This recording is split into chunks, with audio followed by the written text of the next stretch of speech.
Tá começando mais um Parada Obrigatória. E para você que acompanha o canal, você já sabe. Esse quadro é um quadro muito interessante de pessoas que tiveram um turning point, aquele estalo, um momento na vida que fez elas revisarem todo o percurso e a partir daí trilharem um novo caminho. Hoje eu vou conversar com o Bruno Hellmann. Faz 7 anos que ele descobriu o diabetes.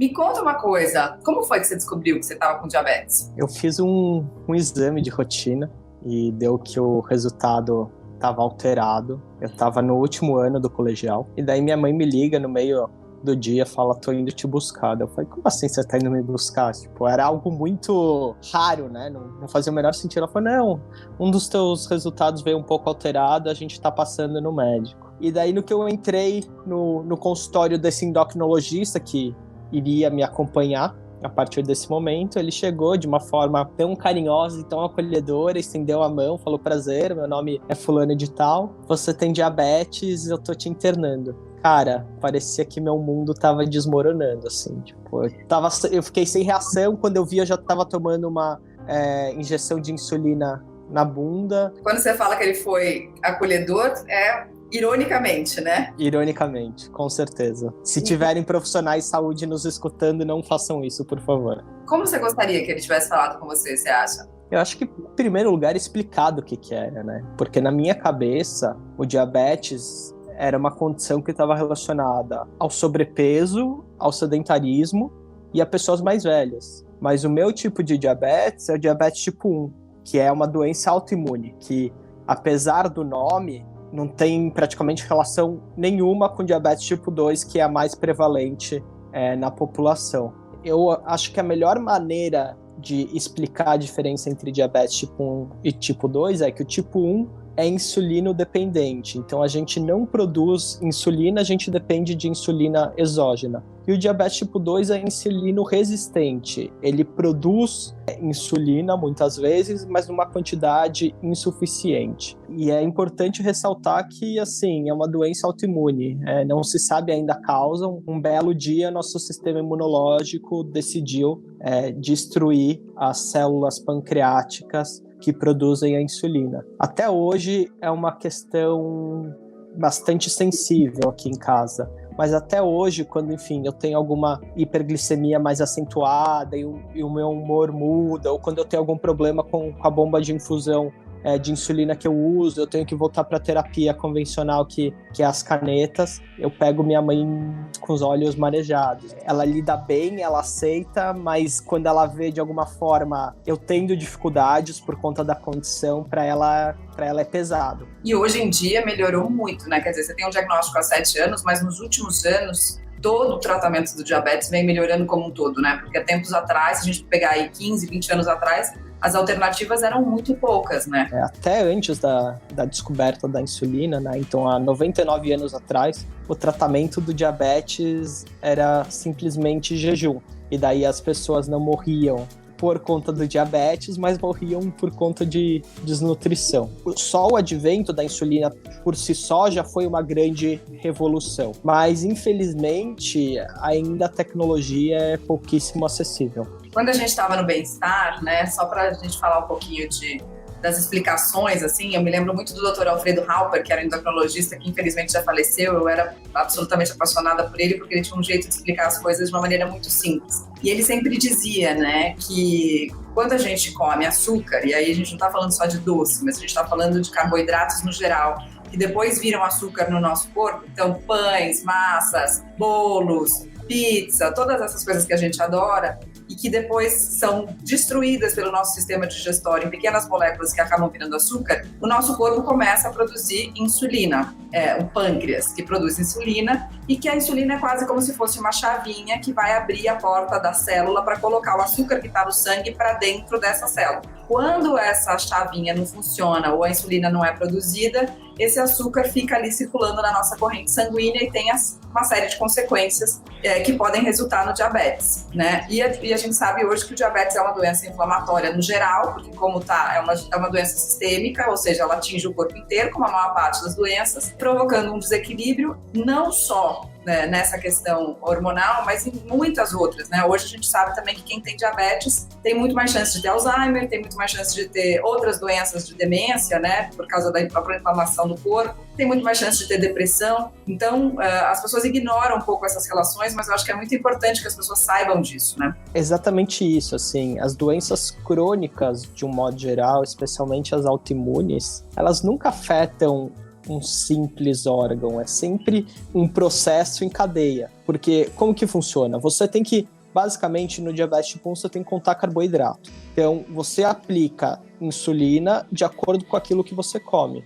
Mas não é uma ciência exata. É muito difícil você saber exatamente quantas gramas de carboidrato tem numa mistura, ou quantas gramas pesa determinado pãozinho e assim por diante. Por mais que você tente seguir as orientações, você acaba cometendo erros. Essas oscilações fazem parte, mas o grande objetivo é que a gente minimize elas o máximo possível. O que você sentiu na hora quando você conseguiu compreender que isso ia ser uma doença que ia te acompanhar pro resto da vida? Eu percebi que eu tinha 2 caminhos. Ou eu tratava o diabetes como um aliado, ou como um inimigo. E a partir do momento que eu resolvi tratar ele como um aliado, eu passei a ressignificar que aquele diagnóstico, por 3 anos do meu diagnóstico, eu não procurei me envolver com outras pessoas. E não que eu tivesse vergonha de falar sobre isso ou que fosse um tabu, mas eu não via valor. Eu achava que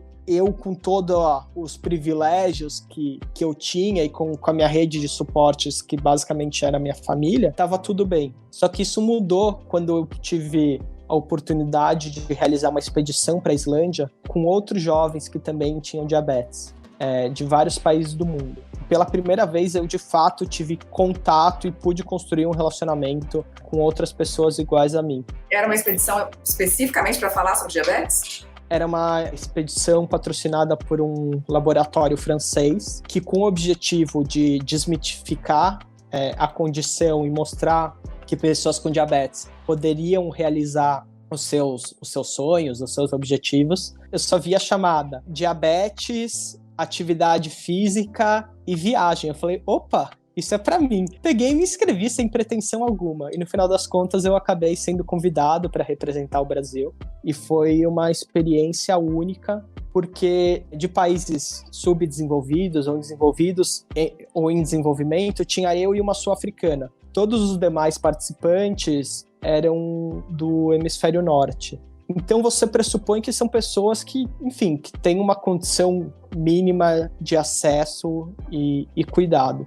E eu percebi que, independentemente de toda essa questão, enfim, social, socioeconômica, os desafios eram muito parecidos. Então foi naquele momento que meio que a chavinha virou, foi o turning point, que eu falei, não, eu tenho uma responsabilidade de me envolver com essa causa, de mostrar para outras pessoas que não é um fator limitante. Obviamente, todos nós temos limites, independentemente de ter diabetes ou não, e limites são saudáveis, mas eu não queria que o diabetes nos limitasse e eu queria mostrar para outras pessoas que elas poderiam.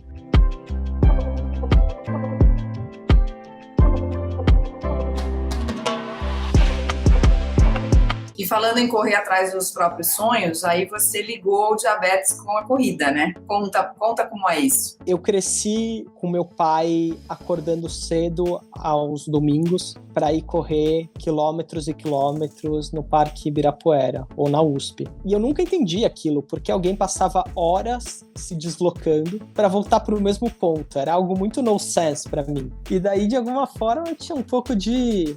não sei se inveja, mas sim, eu não gostava do fato do meu pai se ausentar aos domingos para ir correr. Ele sempre foi um pai muito presente, mas uma criança não conseguia entender. E daí, desde que eu fui diagnosticado, ele começou a insistir que não, que eu devia correr, que eu devia correr, que eu devia correr. Só que eu sempre achei algo monótono. Para mim, era algo chato, algo tedioso. Em algum momento, eu olhei para o meu pai e falei, cara, eu preciso agradecer essa pessoa por quem ele é, por tudo que ele fez por mim. E daí, já que a corrida era tão importante para ele, eu decidi que eu ia começar a treinar para que a gente pudesse realizar uma maratona juntos. Então, eu comecei a treinar em agosto de 2014. Em maio de 2016, a gente completou juntos a maratona do Rio de Janeiro. Foi um dos momentos mais emocionantes da minha vida. E o que era para ser um projeto único, né? Uma única maratona, afinal, não gostava de correr, se tornou um vício. Eu brinco que eu fui picado pelo mosquito da corrida. E hoje já são 15 maratonas.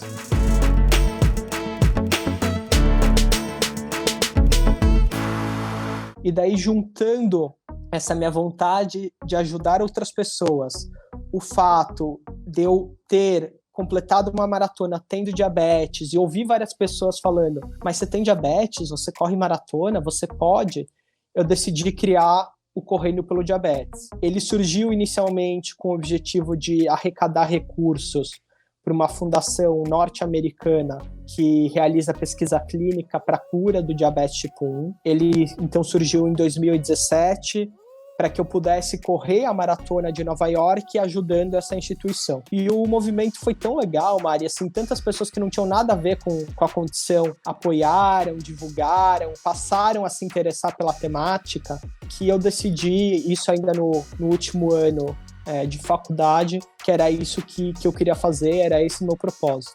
Então, a gente criou o primeiro núcleo regional do Correndo pelo Diabetes, que foi no Rio de Janeiro. A gente preparou uma equipe de 20 pessoas, de várias idades, de várias regiões do Rio, e vários tipos de diabetes, para que elas pudessem realizar seus primeiros 5 ou 10 quilômetros em dezembro. Então, a gente tinha uma equipe multidisciplinar que fazia esse acompanhamento à distância, e mensalmente a gente se encontrava para realizar os treinos juntos. Foi um grande sucesso, porque, de fato, eu percebi vidas transformadas.